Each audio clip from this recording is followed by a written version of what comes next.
आप सबको जोहार। और आज है तारीख 18 मार्च 2024 सोमवार। तो चलिए आज की बड़ी और प्रमुख खबरों पर नजर डालते हैं और यहाँ पर शुरुआत करते हैं पहली खबर से। पहली खबर यहाँ पर निकल कर आ रही गुमला से, जहाँ पर झारखंड के गुमला जिले के कामाडारा में एक मां ने पहले बेटी को जहर खिलाया, फिर खुद भी जहर खा लिया। इससे बेटी की मौत हो गई, जबकि यहाँ पर मां का इलाज जो है वो फिलहाल चल रहा है। जहर खाने के बाद महिला ने पुणे में काम करने गए अपने पति को फोन कर घटना की जानकारी दी। कामाडारा पुलिस ने रविवार को उरुगुट्टू गांव निवासी गंगी कोंगाड़ी की 4 वर्षीय पुत्री सृष्टि कोंगाड़ी के शव को पोस्टमार्टम के लिए गुमला सदर अस्पताल भेज दिया। जानकारी के मुताबिक थाना क्षेत्र के उरुगुट्टू गांव निवासी गंगी कोंगाड़ी तोरपा शहर में किराए पर रहती थी और बच्ची को भी पढ़ाती थी। शनिवार को वो शाम में यहाँ पर तोरपा से उरुगुट्टू आई थी। देर रात गंगी कोंगाड़ी ने अपनी 4 वर्षीय बच्ची सृष्टि कुमारी को कीटनाशक खिला दिया और खुद भी कीटनाशक खा लिया, जिसके बाद उसने अपने पति को इन सारी चीज़ों के बारे में जानकारी दी। तब तक दोनों की हालत बहुत ज़्यादा गंभीर हो गई थी। ग्रामीणों ने दोनों को कामाडारा अस्पताल में भर्ती कराया, जहां दोनों को रेफरल अस्पताल बसिया रेफर कर दिया गया। बच्ची की रेफरल अस्पताल बसिया में इलाज के दौरान मौत हो गई।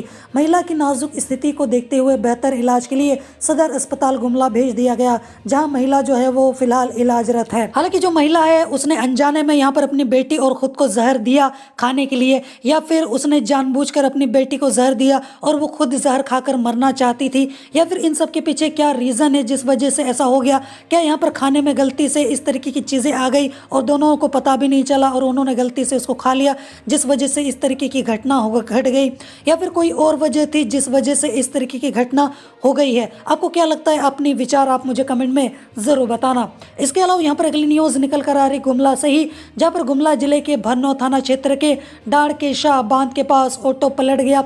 ऑटो पलटकर सड़क से 20 फीट नीचे जा गिरा। इससे ऑटो में सवार सिंगरौली गांव निवासी सीतामुनि देवी, जिनकी उम्र 60 वर्ष बताई जा रही है, उनकी मौत हो चुकी है, जबकि ड्राइवर मदन उरांव, पत्नी जूलिया उरांव, साली प्रमिला उरांव घायल हैं। स्थानीय लोगों के सहयोग से CHC में उनको भर्ती कराया गया, जहां उनका जो इलाज है वो फिलहाल चल रहा है। जानकारी के मुताबिक सिंगरौली गाँव से मदन उरांव अपने ऑटो में पत्नी जूलिया उरांव, साली प्रमिला उरांव और मृतक को लेकर अपने ससुराल सिसई प्रखंड के बुड़का गांव में मेहमानी जा रहा था। ऑटो में प्रमिला उरांव की 9 साल की बेटी और 8 माह का बेटा भी था, परंतु उन्हें खरोच भी नहीं आई है, जो कि देखा जाए तो अच्छी बात है कि उनको किसी भी तरीके की कोई चोट नहीं आई है। मृतक की बेटी भी बुड़का गाँव में रहती है, इसलिए वह भी उनके साथ बेटी के घर जा रही थी। दुर्घटना के बाद गाँव के ग्रामीणों ने सभी घायलों को एम्बुलेंस से अस्पताल भिजवाया। पुलिस को इसकी सूचना भी दी गई है और यहाँ पर शव को कब्जे में लेकर पुलिस ने पोस्टमार्टम के लिए गुमला भेज दिया है। थानेदार अस्पताल पहुंचकर घायलों से मिले और उनसे यहाँ पर सारी जानकारी भी ली। अस्पताल में प्राथमिक उपचार के बाद जूलिया उरांव को रिम्स रेफर कर दिया गया है। इसके अलावा यहाँ पर अगली न्यूज़ निकल कर आ रही गांडे गिरिडीह से, जहाँ पर झारखंड के गिरिडीह जिले के अहिल्यापुर थाना क्षेत्र के माथाडी गांव में शनिवार की शाम तालाब में नहाने के दौरान डूब जाने से 2 बच्चों की मौत हो गई। डूबते देख बच्चों को बचाने को लेकर ग्रामीणों ने हो हल्ला किया तो लोग जुटे, लेकिन तब तक बच्चों की मौत हो चुकी थी। मृतक के पिता टिंकू पंडित ने बताया कि बच्चे घर के बगल में स्थित सैलून में बाल कटवाने गए हुए थे। बाल कटवाने के बाद दोनों कदमा आहर में नहाने चले गए, जहां नहाने के क्रम में यह हादसा हो गया। मृतकों में मुकेश पंडित, जिसकी उम्र 8 वर्ष बताई जा रही है, इसके अलावा पीयूष पंडित, जिसकी उम्र 5 वर्ष बताई जा रही है, शामिल है। बताया जा रहा है कि आपस में मृतक चचेरे भाई थे। घटना के बाद परिजनों का रो रो कर बुरा हाल है। इधर परिजनों ने बगैर पोस्टमार्टम के रविवार को दोनों बच्चों के शव का अंतिम संस्कार कर दिया। इसके अलावा यहाँ पर अगली न्यूज़ निकल कर आ रही कि झारखंड के राज्यपाल CP राधाकृष्णन ने कहा है कि देश की अर्थव्यवस्था विश्व की 5वीं सबसे बड़ी अर्थव्यवस्था है एवं तीसरी सबसे बड़ी अर्थव्यवस्था बनने की दिशा में तेजी से अग्रसर है। हालांकि यहाँ पर सवाल ये उठता है कि क्या 1-2 पूंजीपतियों के पास अरबों रुपया होने से क्या देश की अर्थव्यवस्था सही हो गई है? हम ऐसा मानकर चल सकते हैं। देश की 80 करोड़ जनता को यहाँ पर सरकार जो है वो मुफ्त अनाज बांट रही है।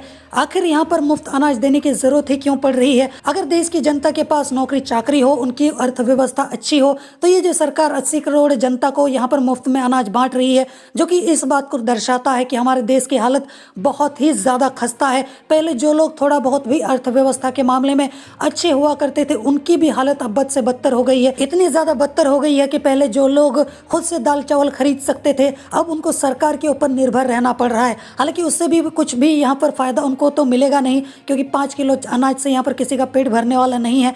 तो इस तरह की तो हालत हो गई है हमारे देश की। और ये कहते हैं कि देश में अर्थव्यवस्था बहुत आगे जा रही है, कहाँ से जा रही है वो तो यही जाने, और बाकी देश की जनता जानती है कि उन पर क्या बीत रही है। आगे यहाँ पर सीपी राधाकृष्णन ने कहा है कि हमारा जो लक्ष्य है वो विकसित भारत बनाना है, वो भी 2047 तक। हालांकि ये जो डायलॉग है, ये लाइन पहले 2030 थी, फिर उससे पहले 2022-20 ऐसा हुआ करता था।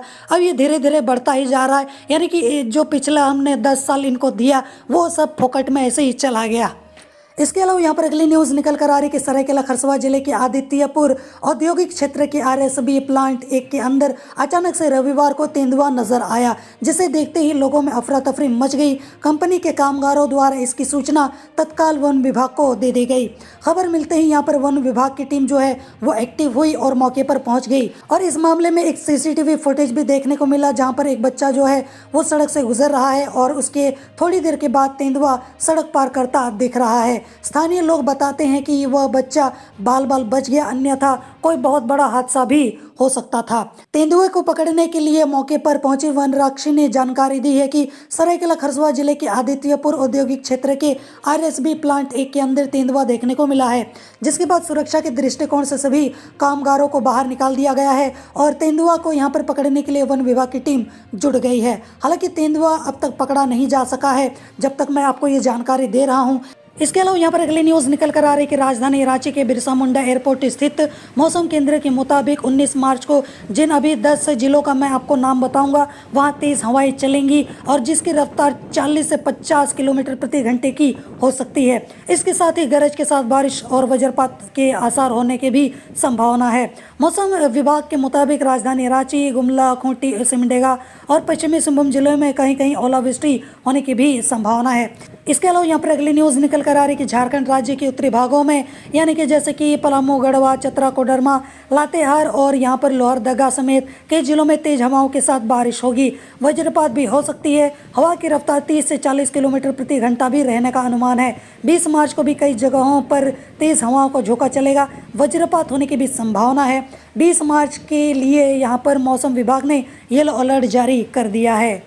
इसके अलावा यहाँ पर अगली न्यूज़ निकल कर आ रही कि होली में झारखंड, बिहार, यूपी व पश्चिम बंगाल का सफ़र आसान होगा। झारखंड और बिहार के रेल यात्रियों की सहूलियत को देखते हुए रेलवे ने कई यहाँ पर होली स्पेशल ट्रेन चलाने का निर्णय लिया है। इन ट्रेनों में कुछ ट्रेन दक्षिण से खुलकर झारखंड होते हुए बिहार तक जाएंगी। कुछ ऐसी ट्रेनें भी हैं जो आसपास के स्टेशनों से होकर गुजरेंगी। जिन्हें बिहार जाना है वे आसानी से ट्रेन पकड़ सकते हैं। होली स्पेशल ट्रेनों की ऑनलाइन बुकिंग भी शुरू हो गई है। कुछ यहाँ पर स्पेशल ट्रेन जो चलाए जा रहे हैं उनका मैं नाम आपको बता देता हूं, जैसे कि रांची गोरखपुर रांची होली स्पेशल, टाटानगर सहरसा टाटानगर होली स्पेशल, इसके अलावा Ranchi Jaynagar Ranchi Holi special, Santragachi Hubli Santragachi Holi special, Howrah Mumbai central Howrah Holi special, इसके अलावा रांची पूर्णिया संतरागाछी होली स्पेशल, इसके अलावा टाटानगर बरौनी टाटानगर होली स्पेशल, इसके अलावा कटिहार रांची कटिहार होली स्पेशल, इसके अलावा दुर्ग पटना दुर्ग होली स्पेशल।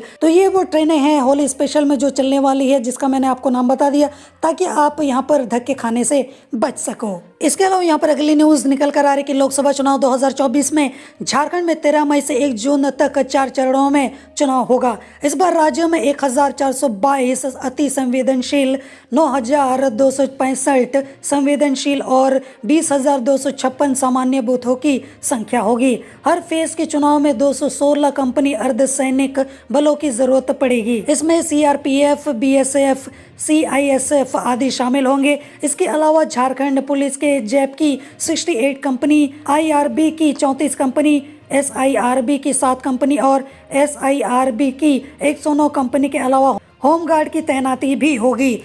इसके अलावा यहाँ पर अगली न्यूज निकल कर आ रही कि 2019 में 13 जिले अति नक्सल प्रभावित थे, जबकि लोकसभा चुनाव 2024 में अति नक्सल प्रभावित की श्रेणी में सिर्फ 8 जिलों को रखा गया है। इनमें चतरा, लातेहार, लोहरदगा, गुमला, खूंटी, सरायकेला, पश्चिमी सिंहभूम और गिरिडीह जिला शामिल है। इसके अलावा यहाँ पर मैं आपको बता दूं कि 2019 लोकसभा चुनाव के समय सेंसस 2011 के अनुसार झारखंड की आबादी यहाँ पर 3,29,66,238 थी, जबकि 2024 लोकसभा चुनाव के दौरान प्रोजेक्टेड आबादी यहाँ पर 4,14,71,111 माना जा रहा है। इसके अलावा यहाँ पर अगली न्यूज निकल कर आ रही है कि मुख्यमंत्री चंपई सोरेन के साथ कल्पना सोरेन और जम्मू के महासचिव सुप्रियो भट्टाचार्य रविवार को मुंबई पहुंचे। मुंबई में यहाँ पर राहुल गांधी की भारत जोड़ो न्याय यात्रा के समापन समारोह में तीनों शामिल हुए। लोकसभा चुनाव के लिए सीटों के बंटवारे पर भी मुंबई में ही चर्चा हो सकती है। इसके अलावा यहाँ पर अगली न्यूज निकल कर आ रही है कि झारखंड सरकार के मंत्रिपरिषद ने राज्य निर्वाचन आयुक्त की उम्र सीमा बढ़ाने की स्वीकृति दे दी है। अब राज्य निर्वाचन आयुक्त 65 वर्ष की आयु तक रह सकते हैं। पहले यह 64 वर्ष था। निर्वाचन को लेकर नीति निर्माण और उसके कार्यान्वयन में सहूलियत को देखते हुए राज्य निर्वाचन आयुक्त की उम्र सीमा में बढ़ोतरी की गई है। पूर्व में राज्य निर्वाचन आयुक्त की पद अवधि 5 वर्ष या 65 वर्ष की आयु जो पहले हो वह निर्धारित था। बाद में इसमें संशोधन करके पद अवधि को 3 वर्ष या 64 वर्ष की आयु जो पहले हो वह निर्धारित किया गया था। इसमें भी यहाँ पर संशोधन करके 3 वर्ष को 4 वर्ष कर दिया गया था। इसके अलावा यहाँ पर अगली न्यूज निकल कर आ रही कि झारखंड बिजली वितरण निगम लिमिटेड के वित्तीय वर्ष 2024-25 के टैरिफ प्रस्ताव से घरेलू उपभोक्ताओं को झटका लग सकता है। निगम ने वर्तमान दर 6.65 रुपये प्रति यूनिट से 2.85 रुपये की बढ़ोतरी का प्रस्ताव दिया है, और अगर यहाँ पर ये मंजूर होता है तो प्रति यूनिट दर बढ़कर 9.50 रुपये हो जाएगी। वहीं निगम ने फिक्स्ड चार्ज में भी भारी बढ़ोतरी का प्रस्ताव दिया है। गौरतलब है कि झारखंड विद्युत नियामक आयोग ने इसी साल फरवरी में वित्तीय वर्ष 2023-24 के लिए बिजली का टैरिफ की घोषणा की थी, और यहाँ पर जो 1 मार्च से लागू हो गया है। इसके अलावा यहाँ पर अगली न्यूज निकल कर आ रही कि आयोग द्वारा वित्तीय वर्ष 2024-25 के लिए जो बिजली की टैरिफ है उस पर सुनवाई की जा सकती है, वो भी कब? जून में। तो इसकी घोषणा जो है वो जून में संभव हो सकती है। और निगम ने टैरिफ प्रस्ताव जारी करते हुए जनता से आपत्ति की मांग की है। लोग अपनी आपत्ति वेबसाइट या ईमेल के माध्यम से दे सकते हैं। इसके अलावा पत्र के माध्यम से भी सचिव झारखंड राज्य विद्युत नियामक आयोग के पास अपनी आपत्ति दर्ज करा सकते हैं। इसके अलावा यहाँ पर अगली न्यूज निकल कर आ रही कि JBVNL द्वारा दिए गए टैरिफ प्रस्ताव में कहा गया है कि वित्तीय वर्ष 2024-25 में 5,460.55 करोड़ रुपए की बिजली खरीद कर आपूर्ति की जा रही है, पर वित्तीय वर्ष 2024-25 में 7,905 करोड़ रुपए की बिजली खरीदी की जाएगी। वहीं यहाँ पर अन्य खर्चों को मिलाकर कुल 10,502.16 करोड़ रुपए की जरूरत यहाँ पर पड़ने वाली है। तो यहाँ पर कुल मिलाकर बात यह है कि JBVNL जो है वो 8,000 करोड़ की बिजली खरीदने वाला है। इसके अलावा यहाँ पर अगली न्यूज निकल कर आ रही कि लोकसभा चुनाव के साथ ही झारखंड विधानसभा की गांडे सीट पर उपचुनाव की घोषणा चुनाव आयोग ने कर दी है। 20 मई को गांडे में उपचुनाव है। जम्मू विधायक डॉक्टर सरफराज अहमद ने 1 जनवरी को पद से इस्तीफा दे दिया था। राजनीतिक गलियारों में चर्चा हो रही है कि यह सीट हेमंत सोरेन की पत्नी कल्पना सोरेन के लिए खाली कराई गई है। वहीं इस सीट पर चुनाव कराए जाने को लेकर तरह तरह की अटकलें लगाई गई। भाजपा खेमा का कहना है कि यहाँ पर राज्य में विधानसभा चुनाव में 1 वर्ष भी बाकी नहीं है। ऐसे में 1 वर्ष से पहले उपचुनाव नहीं हो सकता है। इसके बाद झारखंड की राजनीति में शहमात का खेल तो चलता रहा है, और इधर सीट पर उपचुनाव की घोषणा के साथ ही झारखंड की राजनीति काफी ज्यादा गर्मा गई है। हेमंत सोरेन की पत्नी कल्पना सोरेन ने सियासी मोर्चा जो है वो पहले ही संभाल रखा है। गांडे सीट से यहाँ पर कल्पना सोरेन को पार्टी ने उतारा तो सियासी पारा चढ़ेगा। चुनावी रोमांच देखने को मिलेगा और देखने में मजा भी आएगा। हालांकि पार्टी ने इसकी आधिकारिक घोषणा तो अभी तक नहीं की है, पर ऐसी उड़ती उड़ती खबरें सुनने को आ रही हैं। गांडे में जातीय समीकरण को देखते हुए झुम्मो इस सीट को काफी सेफ मानकर चल रहा है। यहां से विधायक रहे डॉक्टर सरफराज अहमद को राज्यसभा भेजकर पार्टी ने अपने आधार वोट की घेराबंदी भी की है। अगर यहां पर कल्पना सोरेन मैदान में उतरती है तो झारखंड की राजनीति आने वाले समय में नई करवट ले सकती है। इसके अलावा यहाँ पर अगली न्यूज निकल कर आ रही कि झारखंड पब्लिक सर्विस कमीशन की परीक्षा का प्रश्न पत्र लीक हो गया है। ऐसा परीक्षा देने वाले अभ्यर्थियों का आरोप है, और उन्होंने बोला है कि चतरा के उपेंद्र नाथ वर्मा इंटर कॉलेज में 11वीं जेपीएससी का पेपर लीक हुआ है। एसडीओ, एसडीपीओ व अन्य वरीय पदाधिकारी जांच के लिए पहुंच गए थे। अभ्यर्थियों को यहां पर बहुत समझाने की कोशिश भी चल रही थी, लेकिन कोई सुनने को तैयार भी नहीं था और यहां पर परीक्षा केंद्र पर अभ्यर्थियों ने जमकर हंगामा जो है वो शुरू कर दिया था। हालांकि उपेंद्र नाथ वर्मा इंटर कॉलेज के प्रिंसिपल ने इस बात से इनकार किया है कि पेपर लीक हुआ है।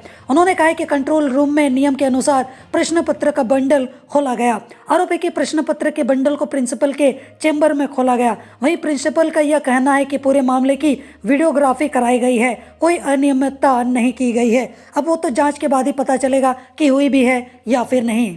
इसके अलावा यहाँ पर अगली न्यूज़ निकल कर आ रही है कि चतरा के बाद अब जामताड़ा के मिहिजाम में भी 11वीं जेपीएससी का जो प्रश्न पत्र है उसके लीक होने की खबर है। बोला जा रहा है कि जेपीएससी परीक्षा शुरू होने से पहले ही परीक्षार्थियों ने यहाँ पर प्रश्न पत्र लीक होने के आरोप में हंगामा किया है। परीक्षार्थियों का आरोप है कि परीक्षा शुरू होने से पहले ही प्रश्न पत्र का बंडल खुला हुआ था, यानी कि पेपर लीक हो गया है। हालांकि मामले की जानकारी मिलने के बाद यहाँ पर जांच पड़ताल जो है वो चल रही है। अब दो जगहों से इस तरीके की खबरें आई है। अब देखते हैं कि यहाँ पर एग्ज़ाम कैंसिल होगा या फिर कुछ और चीज़ें होंगी, वो तो देखने वाली बात होगी। बाकी इस चीज़ को लेकर आपकी क्या राय है, आपके क्या विचार हैं, आप मुझे कमेंट में ज़रूर बताना। तो ये थी आज की बड़ी और प्रमुख खबरें और मैं उम्मीद करता हूँ कि आज का आपका दिन शुभ हो। जोहार।